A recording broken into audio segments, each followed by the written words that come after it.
Chapter 5, The Wise Serpent. Varvara Petrovna rang the bell and threw herself into an armchair by the window. "Sit down here, my dear," she motioned Maria Timofeyevna to a seat in the middle of the room by the big round table. "Stepan Trofimovich, what is this? Here, look at this woman. What is this?" I, Stepan Trofimovich began to stammer, but the footman came. "A cup of coffee now, specially and as quickly as possible. Don't unhitch the carriage." "But my dear and excellent friend, in what agitation," Stepan Trofimovich exclaimed in a sinking voice. "Ah, French, you can see right off it's high society." Maria Timofeyevna clapped her hands, preparing rapturously to listen to a conversation in French. Varvara Petrovna stared at her almost in fright. We were all silent, awaiting some denouement. Shatov would not raise his head, and Stepan Trofimovich was in disarray. As if it were all his fault, sweat stood out on his temples. I looked at Liza. She was sitting in the corner, almost next to Shatov. Her eyes kept darting keenly from Varvara Petrovna to the lame woman and back. A smile twisted on her lips, but not a nice one. Varvara Petrovna saw this smile, and meanwhile Maria Timofeyevna was completely enthralled. With delight and not the least embarrassment, she was studying Varvara Petrovna's beautiful drawing room. The furniture, the carpets, the paintings on the walls, the old-style decorated ceiling, the big bronze crucifix in the corner, the porcelain lamp, the albums and knickknacks on the table. "So you're here too, Shatushka," she suddenly exclaimed. "Imagine, I noticed you long ago, but I thought, it's not him. How could he have come here?" And she laughed gaily. "Do you know this woman?" Varvara Petrovna turned to him at once. "I do, ma'am," Shatov mumbled, stirred on his chair, but remained sitting. "And what do you know? Quickly, please." "But what?" He grinned an unnecessary smile and faltered. "You can see for yourself." "What can I see?" "Go on, say something." "She lives in that house with her brother, an officer." "Well?" Shatov faltered again. "There's no point talking," he grunted and resolutely fell silent. He even blushed at his own resoluteness. "Of course, nothing more could be expected of you," Varvara Petrovna cut him off indignantly. It was clear to her now that everyone knew something, and at the same time that everyone was afraid of something and was evading her questions, wishing to conceal something from her. The footman entered and offered her the specially ordered cup of coffee on a small silver tray, but at once, on a sign from her, went over to Maria Timofeyevna. "You got very cold just now, my dear. Drink it quickly to warm yourself." "Merci." Maria Timofeyevna took the cup and suddenly burst out laughing at having said merci to the footman. But meeting Varvara Petrovna's menacing gaze, she became timid and set the cup on the table. "You're not angry, auntie?" she prattled with some sort of frivolous playfulness. "What?" Varvara Petrovna reared and sat straight up in her chair. "What sort of aunt am I to you? What are you suggesting?" Maria Timofeyevna, who had not expected such wrath, began trembling all over with convulsive little shivers, as if in a fit, and recoiled against the back of her chair. I thought that's how it should be," she prattled, staring at Varvara Petrovna. "That's what Liza called you." "Which Liza?" "But this young lady," Maria Timofeyevna pointed her finger. "So she's already Liza to you?" "You yourself just called her that." Maria Timofeyevna regained some courage. "And I saw a beauty just like her in a dream." She chuckled as though inadvertently. Varvara Petrovna understood and calmed down somewhat. She even smiled slightly at Maria Timofeyevna's last phrase. The latter, having caught the smile, rose from her chair and, limping, went timidly up to her. "Take it. I forgot to give it back. Don't be angry at my impoliteness." She suddenly took from her shoulders the black shawl Varvara Petrovna had put on her earlier. "Put it back on at once and keep it for good. Go and sit down, drink your coffee, and please do not be afraid of me, my dear. Calm yourself. I'm beginning to understand you." "Cher ami," Stepan Trofimovich allowed himself again. "Ah, Stepan Trofimovich, one loses all sense here, even without you. You at least might spare us. Please ring that bell there beside you, to the serving women's quarters." There was a silence. Her eyes ran suspiciously and irritably over all our faces. Agasha, her favorite maid, came in. "Bring me the checkered kerchief, the one I bought in Geneva." "What is Darya Pavlovna doing?" "She does not feel very well, ma'am." "Go and ask her to come here. Add that I want it very much, even if she isn't feeling well."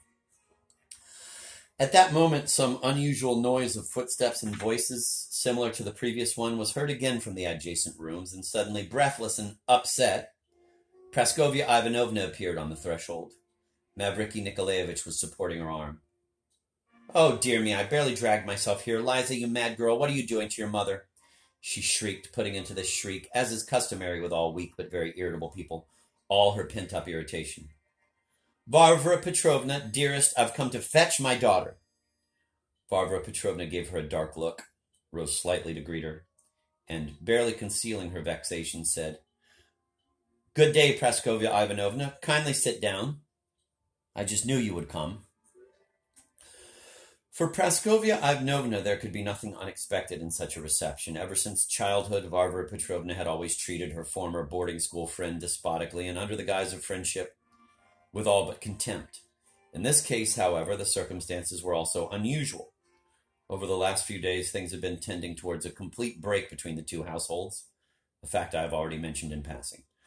For Varvara Petrovna, the reasons behind this incipient break remained mysterious and consequently were all the more offensive. But the main thing was that Praskovia Ivanovna had managed to assume a certain remarkably haughty position regarding her.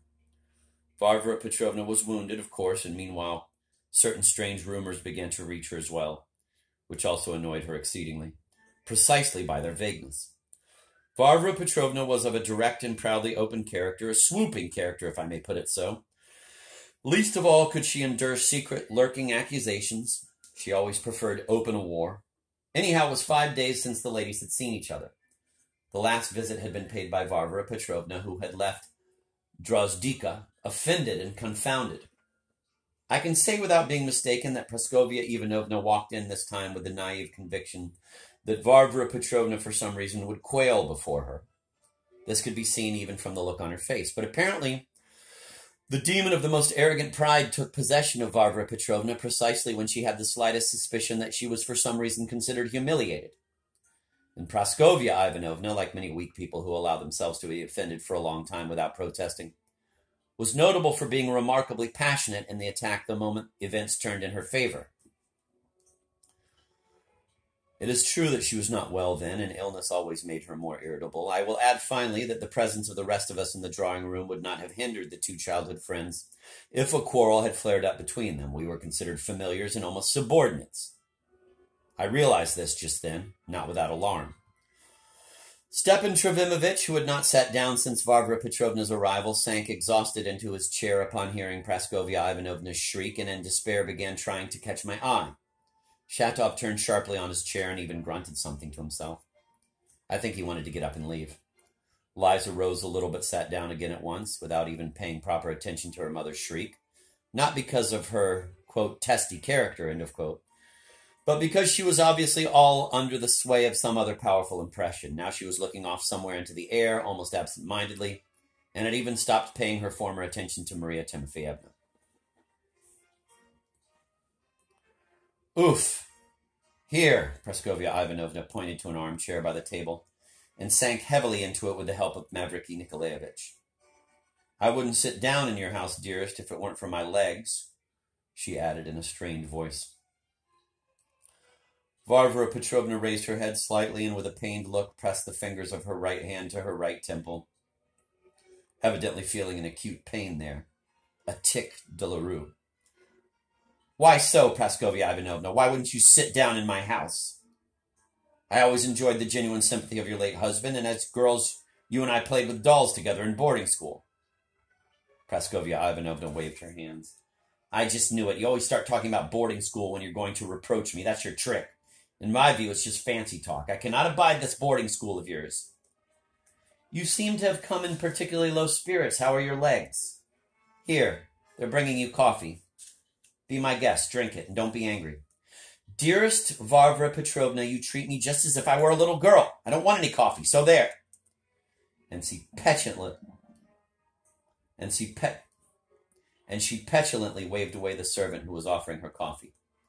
Incidentally, the others also declined coffee, with the exception of myself and Mavriky Nikolaevich. Stepan Trofimovich took a cup, but then set it on the table. Maria Timofeyevna, though she very much wanted another cup, and had already reached for it, thought better of it and decorously declined. Or decorously. Apparently pleased with herself for doing so. Fantastic detail.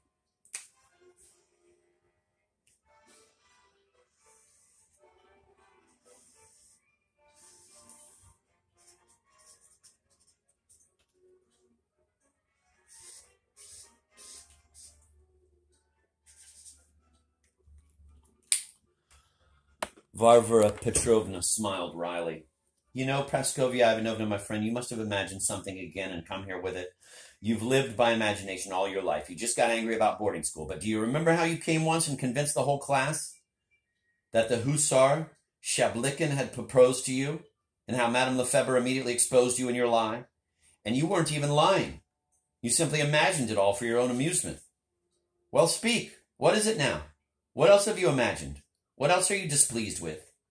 And you fell in love with the priest who taught us religion in boarding school. Take that, since you still have such a good memory. Ha ha ha. She burst into bilious laughter and coughing. Ah, so you haven't forgotten about the priest, Varvara Petrovna gave her a hateful look. Her face turned green. Praskovya Ivanovna suddenly assumed a dignified air. I'm in no mood for laughing now, dearest. Why have you mixed my daughter up in your scandal before the eyes of the whole town? That is what I've come for. My scandal? Varvara Petrovna suddenly drew herself up menacingly. And I beg you to be more moderate, Mamma, Lizaveta Nikolaevna suddenly said. What did you say? The mamma was ready to shriek again, but suddenly withered under her daughter's flashing eyes. How can you talk of scandal, Mamma? Liza flared up. I came myself with Yulia Mikhailovna's permission, because I wanted to know this unfortunate woman's story so as to be useful to her. This unfortunate woman's story, Praskovya Ivanovna drawled with a spiteful laugh. Is it fitting for you to get mixed up in such stories? Ah, dearest, we've had enough of your despotism. She turned furiously to Varvara Petrovna. They say, whether it's true or not, that you've got the whole town marching to your orders, but now it seems your time has come. Varvara Petrovna sat straight as an arrow about to fly from the bow. For some 10 seconds she looked sternly and fixedly at Praskovya Ivanovna.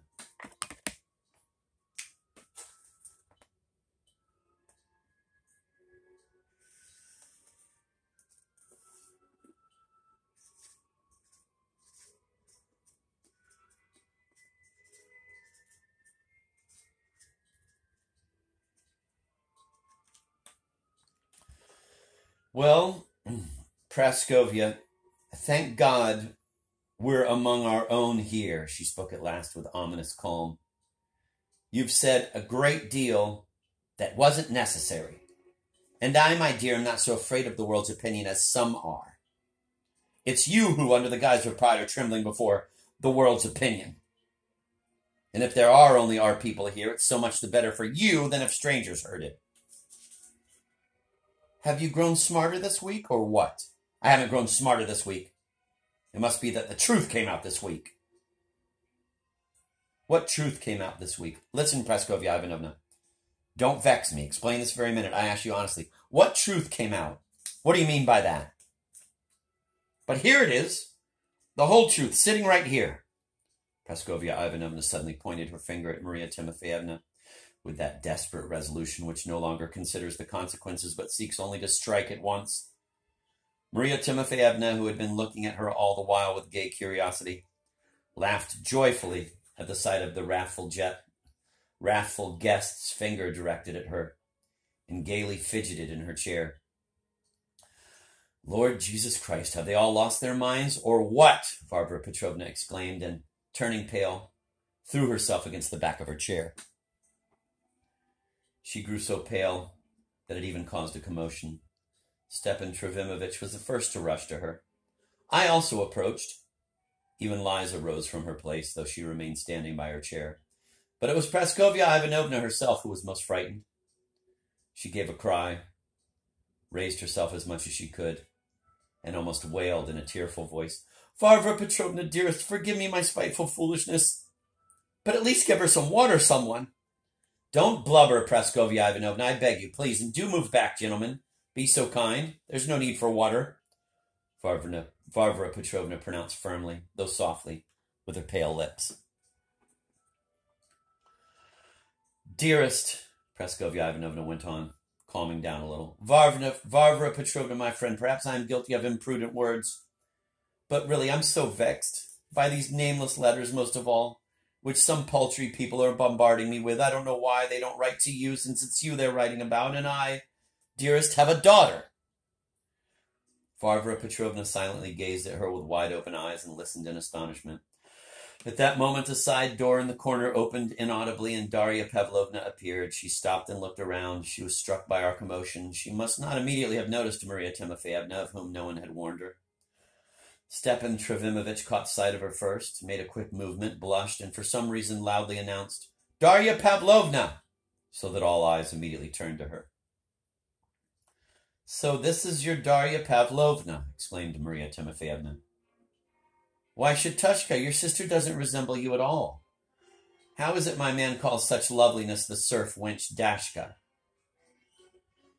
Darya Pavlovna, meanwhile, had already gone up to Varvara Petrovna, but struck by Maria Timofeyevna's exclamation, she quickly turned around and remained thus in front of her chair, staring at the blessed fool with a long, riveted look. "Sit down, Dasha," Varvara Petrovna said with horrifying calm. "Closer. Like so.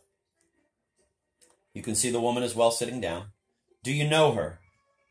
"I've never seen her," Dasha replied softly, and after a pause added at once, "She must be the ailing sister of one Mr. Lebyadkin. And I, my soul, am only now seeing you for the first time, though I've long wished curiously to make your acquaintance, for I can see good breeding in your every gesture," Maria Timofeyevna cried enthusiastically. "And that lackey of mine goes around swearing, but can it be that you took his money? And you so well-bred and so nice? For you are nice, nice, nice. It's I who tell you so," she concluded rapturously, waving her hand in front of her. "Do you understand any of that?" Varvara Petrovna asked with proud dignity. "I understand all of it, ma'am." "Did you hear about the money?" "It must be the money that I undertook while I was in Switzerland to bring to Mr. Lebyadkin, her brother, at the request of Nikolai Vsevolatovich." Silence ensued.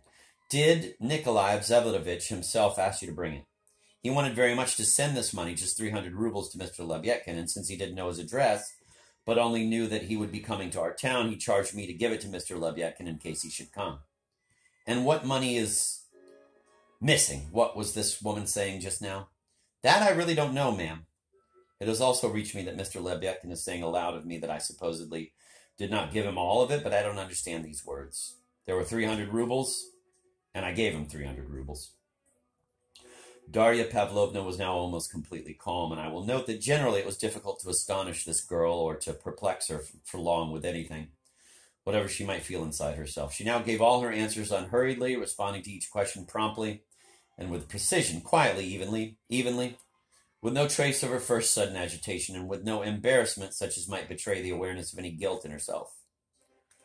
Varvara Petrovna did not tear her eyes from her all the while she was speaking. For a moment, Varvara Petrovna pondered. "If," she finally said firmly and evidently for the spectators, though she looked only at Dasha, "if Nikolai Vsevolatovich did not turn even to me with this charge, but asked you, he of course had his own reasons for doing so.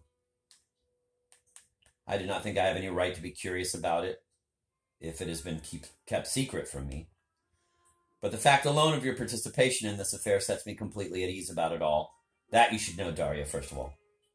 But you see, my friend, even with a pure conscience, you might commit some imprudence, not knowing the world, and this you did, by agreeing to have dealings with some scoundrel. The rumors this blackguard has spread confirm your error. But I shall make inquiries about him, and being your protectress, I shall know how to intercede for you. And now all this must be ended.